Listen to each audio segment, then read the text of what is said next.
السلام علیکم ورحمۃ اللہ۔ آج کی ہماری سورہ ہے سورہ بروج، لیکن سورہ بروج کی تفسیر پر آنے سے پہلے میں چاہتی ہوں کہ ہم جو ہے وہ اصحاب الاخدود کا واقعہ دیکھ لیں۔ اس میں اصحاب الاخدود کا واقعہ بھی ہے کہ اللہ تعالیٰ کہہ رہے ہیں کہ ہلاک ہوئے اصحاب الاخدود والے۔ اب یہ اصحاب الاخدود کون ہے؟ تو اس کا واقعہ دراصل یہ ہے کہ حضور صلی اللہ علیہ وسلم کی بعثت سے، آپ صلی اللہ علیہ وسلم کی پیدائش سے کچھ سال پہلے، 40-50 سال پہلے، یمن میں ایک بادشاہ تھا یہودی جو خود کو رب کہلواتا تھا، اور وہ چاہتا تھا کہ اس کی رعایا اس کی عبادت کرے۔ تو وہاں پہ جو مسلمان تھے، مسلمان یعنی ایکچولی جو حضرت عیسیٰ علیہ السلام کے دین پر تھے، جو راہ حق پر تھے، جنہوں نے شریعت میں تبدیلی نہیں کی تھی، وہ ان کو ہم ایکچولی مسلمان کہیں گے، جو دین عیسائی پر تھے، حضرت عیسیٰ علیہ السلام کے دین پر تھے، یعنی صحیح راستے پر تھے۔ تو ان پر وہ جو یہودی بادشاہ تھا وہ شدید غصہ تھا، وہ چاہتا تھا کہ وہ اللہ کی عبادت نہ کریں، تو اس نے سب کا جینا حرام کیا ہوا تھا۔ تو اس کے ملک میں کوئی بھی جو ہے وہ اللہ کو نہیں مانتا تھا، اور سب اسی کی عبادت کرتے تھے اور اسی کو رب کہتے تھے۔ اس بادشاہ نے اپنے پاس ایک جادوگر رکھا ہوا تھا جو اس کو مستقبل کی باتیں وغیرہ بتایا کرتا تھا۔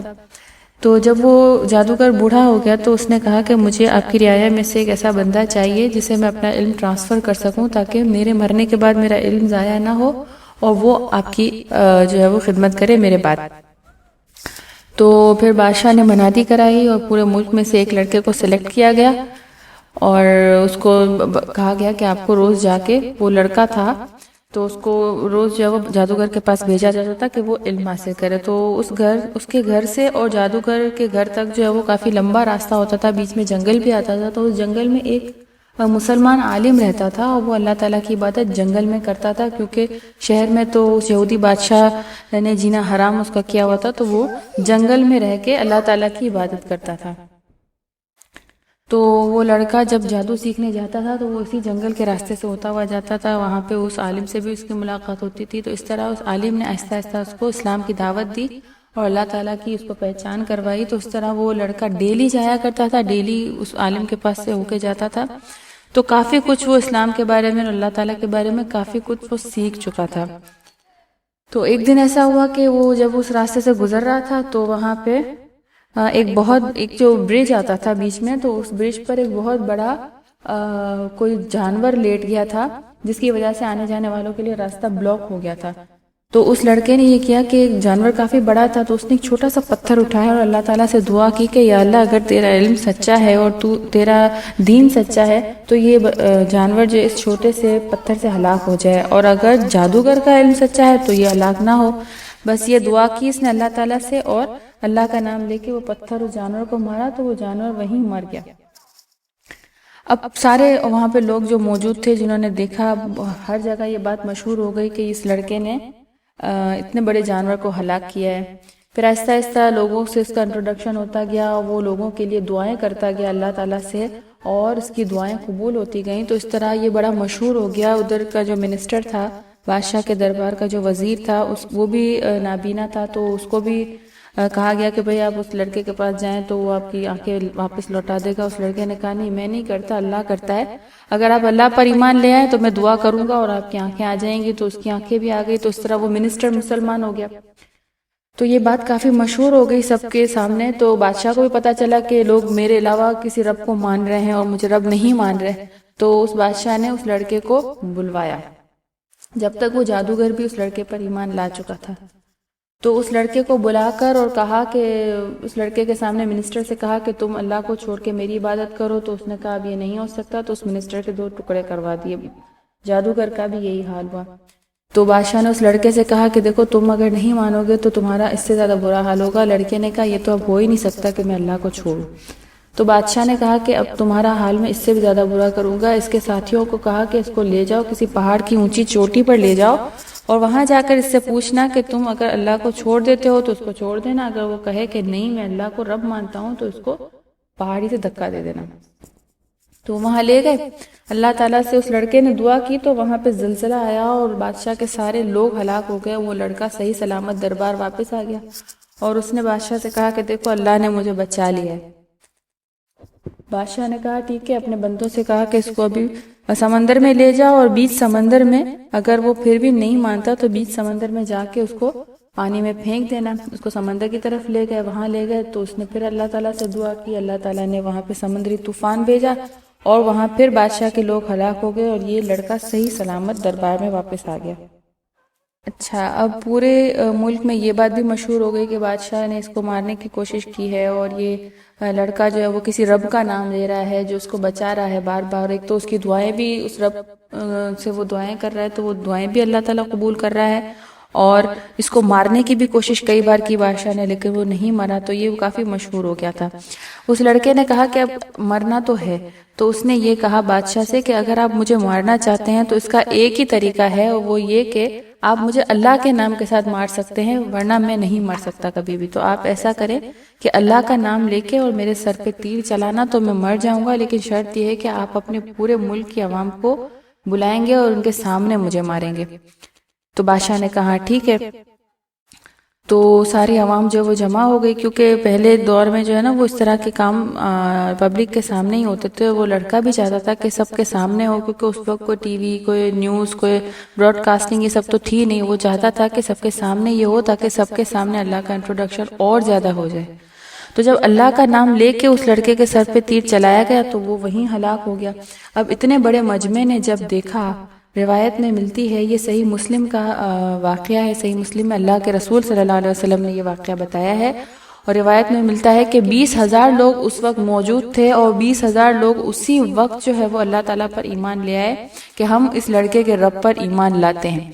اب وہ بادشاہ پریشان ہو گیا کہ اس کے لیے اس اکیلے منسٹر کو اور اس لڑکے کو جو مسلمان تھے ان کو ہینڈل کرنا مشکل ہو گیا تھا، اور وہ سمجھ رہا تھا کہ وہ دونوں کیوں اللہ کو مان رہے ہیں مجھے چھوڑ کے، اور اب تو اس کے سامنے 20,000 لوگ جو ہے وہ اسلام لے آئے، تو وہ اور زیادہ پریشان ہو گیا۔ تو اس نے کیا کیا کہ اس نے سوچا کہ اب بڑی بڑی خندقیں کھودی جائیں، جو اخدود ہے نا، اصحاب الاخدود، اخدود کا مطلب ہوتا ہے خندق۔ تو اس نے اپنے ساتھیوں سے کہا کہ ابھی بہت بڑی بڑی خندقیں کھودو اور اس میں بہت بڑی اور گہری آگ جلاؤ۔ تو ایسا ہی کیا گیا، بہت بڑی بڑی گہری گہری خندقیں کھودی گئیں اور اس میں آگ جلائی گئی، اور وہ جتنے بھی مسلمان ہوئے تھے ان سب کو اس ظالم بادشاہ نے اس آگ میں ڈال کر زندہ جلا دیا۔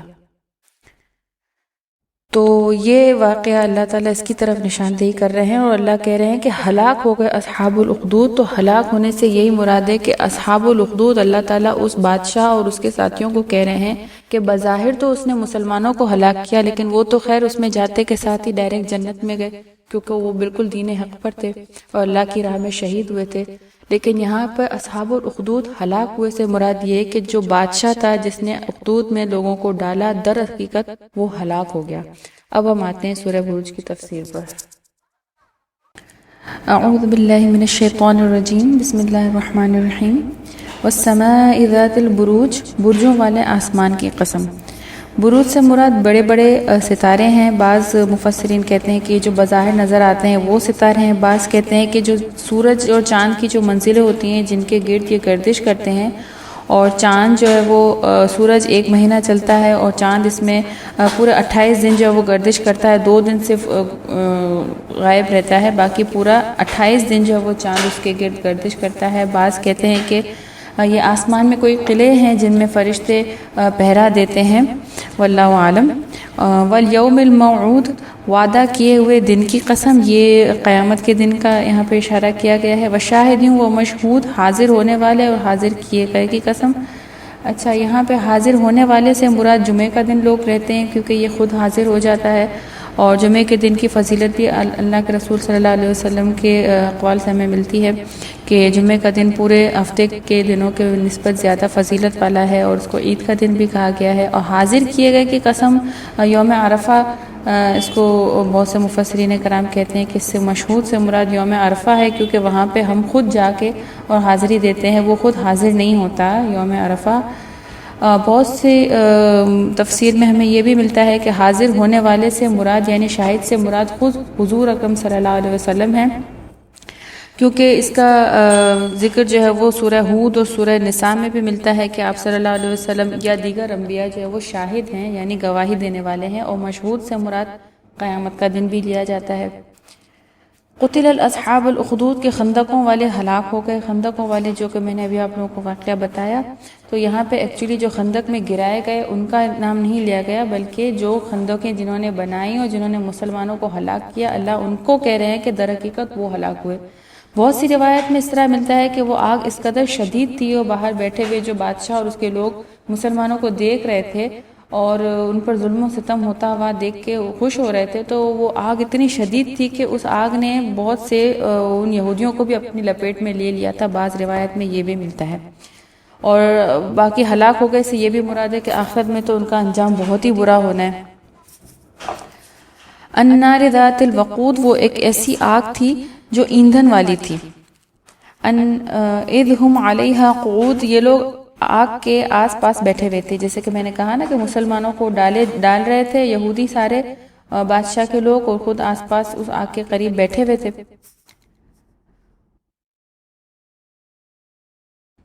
وَهُمْ عَلَى مَا يَفْعَلُونَ بِالْمُؤْمِنِينَ شُهُودٌ، مسلمانوں کے ساتھ جو کچھ کر رہے تھے وہ اپنے سامنے ہوتا ہوا دیکھ رہے تھے. آگے اللہ فرماتے ہیں کہ یہ لوگ ان مسلمانوں کے کسی اور گناہ کا بدلہ نہیں لے رہے تھے سوائے اس کے کہ وہ اللہ غالب لائق حمد کی ذات پر ایمان لائے تھے.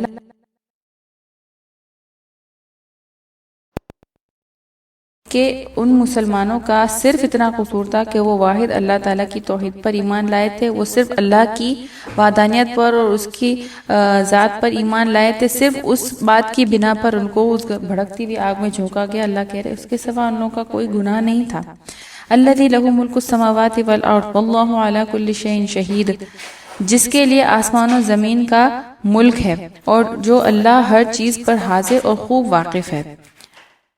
ان الذين فتنوا المؤمنين والمؤمنات ثم لم يتوبوا فلهم عذاب جہنم ولهم عذاب الحریق، بے شک جن لوگوں نے مسلمان عورتوں اور مردوں کو ستایا پھر توبہ بھی نہیں کی، ان کے لیے جہنم کے عذاب ہیں اور جلنے والے عذاب ہیں. یہ اسی اصحاب الاخدود کا اللہ کہہ رہے ہیں کہ جنہوں نے مسلمان مردوں اور عورتوں کو ستایا، ان کو بھڑکتی آگ میں ڈالا، پھر توبہ بھی نہیں کی. اگر وہ مرنے سے پہلے توبہ کر لیتے تو اللہ تو ہر گناہ کو معاف کر دیتا ہے اگر بندہ سچے دل سے توبہ کر لے، لیکن انہوں نے توبہ بھی نہیں کی، تو اب ان کے لیے جہنم کا اور جلنے والا عذاب اللہ نے تیار کیا ہوا ہے. آگے اللہ تعالیٰ پھر ایمان والوں کے بارے میں بتا رہے ہیں. یہ اس وقت کے جو مسلمان تھے جن پر ظلم کیا گیا وہ بھی مراد ہیں، اور آج کل کے مسلمان بھی مراد ہیں. ان الذین آمنوا وعملوا الصالحات لهم جنات تجری من تحتها الانہار ذالک الفوز الکبیر، بے شک ایمان قبول کرنے والے اور مطابق سنت کام کرنے والوں کے لیے باغات ہیں جن کے نیچے نہریں بہ رہی ہیں، یہی بڑی کامیابی ہے. ان بطش ربک لشدید، یقیناً تیرے رب کی پکڑ بڑی سخت ہے. یہ اس وقت کے لوگوں کے لیے بھی اللہ کہہ رہا ہے، آج کے وقت کے لوگوں کے لیے بھی کہ اللہ کی پکڑ بڑی سخت ہے، تو انسان کو بچ کے رہنا چاہیے. انہو ہوا یبدئ و یعید، وہی پہلی مرتبہ پیدا کرتا ہے اور وہی دوبارہ پیدا کرے گا. ظاہر ہے جب اللہ تعالیٰ کے پاس پہلی بار پیدا کرنے کے لیے کوئی نمونہ نہیں تھا تو دوسری بار پیدا کرنا تو اس سے بھی زیادہ آسان ہے، کیونکہ اب وہ نمونہ موجود ہے. وہو الغفور الودود، وہ بڑا بخشش کرنے والا اور محبت کرنے والا ہے. ذو العرش المجید، عرش کا مالک عظمت والا ہے. فعال لما یرید، جو چاہے اسے کر گزرنے والا ہے. هل اتاک حدیث الجنود، تجھے لشکروں کی خبر بھی پہنچی. پھر دیکھو اللہ تعالیٰ یہاں پہ پچھلی قوموں کا ذکر کر رہے ہیں اور اللہ کہہ رہے ہیں کہ آپ کو وہ لشکر والوں کی بھی خبر پہنچی جو پہلے ہم نے سورہ فجر میں پڑھا تھا کہ بڑے بڑے لشکر تھے فرعون کے. تو یہاں پہ اللہ انہی کا ذکر کر رہے ہیں. فرعون و ثمود، یعنی فرعون اور ثمود. ثمود بھی کافی بڑی قوم تھی اور فرعون بھی کافی اس کا لشکر بڑا تھا. تو اللہ تعالیٰ انہی کی اگزامپل دے رہے ہیں. جہاں جہاں بھی مسلمانوں نے اس وقت کے لوگوں نے اللہ تعالیٰ کے رسول کے سامنے بھی جنہوں نے جو اللہ تعالیٰ کو جھٹلایا ان کے لیے بھی اللہ تعالیٰ کہہ رہے ہیں اور ہمارے لیے بھی. اور اس سے پہلے اصحاب الاخدود کا یہاں پہ واقعہ بیان کیا تو فوراً اللہ تعالیٰ فرعون اور ثمود اور عاد کی اگزامپل ہی دیتے ہیں کیونکہ وہ بہت ہی سرکش قوم تھی. بل الذین کفروا فی تکذیب، کچھ نہیں بلکہ کافر تو جھٹلانے میں پڑے ہوئے ہیں. مطلب ان کے سامنے اگر جو عقل مند ہوتا ہے، جو سمجھدار ہوتا ہے، وہ پچھلے لوگوں سے جو ان کا حال ہوا اسے عبرت پکڑتا ہے، لیکن جو بے وقوف ہوتا ہے، جو کافر ہوتا ہے، وہ ہر چیز جھٹلا دیتا ہے. تو اللہ کہتے ہیں کافر تو جھٹلا ہی دیتے ہیں ہر بات. واللہ من ورائہم محیط، اللہ تعالیٰ بھی انہیں ہر طرف سے گھیرے ہوئے ہے. مطلب وقتی طور پر اگر اللہ نے ان کو ڈھیل دی ہوئی ہے تو ایسی بات نہیں ہے، اللہ نے ان کا احاطہ کیا ہوا ہے، ان کو گھیرا ہوا ہے. بل ہوا قرآن مجید، بلکہ یہ قرآن ہے بڑی شان والا، فی لوح محفوظ، جو لوح محفوظ میں لکھا ہوا ہے۔ بس اللہ تعالیٰ سے دعا ہے کہ جو پڑھا ہے، جو سمجھا ہے، اس پر عمل کرنے کی توفیق عطا فرمائے، اور جو غلطی، جو گناہ، جو کمی بیشی سرزد ہوئی ہے، اللہ اس سے درگزر فرمائے، آمین۔